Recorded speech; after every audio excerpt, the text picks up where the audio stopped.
দাদু, শুনছো? কি যেন খুটখুট শব্দ করছে। মনে হচ্ছে কেউ আমাদের লুকিয়ে দেখছে। দাদু, দেখো দেখো, একটা ছোট লেজ নড়ছে। চলো দেখি কে আছে সেখানে।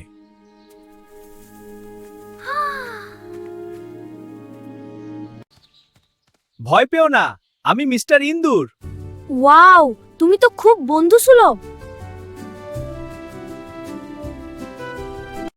আমি তোমাদের আমার গোপন রাস্তা দেখাবো। সত্যি? তাহলে আমরা অভিযানে যাচ্ছি। হ্যাঁ, চলো। এসো। দেখো, আমি খাবার জমিয়ে রাখি ভবিষ্যতের জন্য। বাহ, তুমি তো খুব বুদ্ধিমান। বাহ, তুমি তো খুব বুদ্ধিমান। বন্ধুরা, সব সময় পরিশ্রমী হও। আমরা আবার দেখা করব বন্ধু।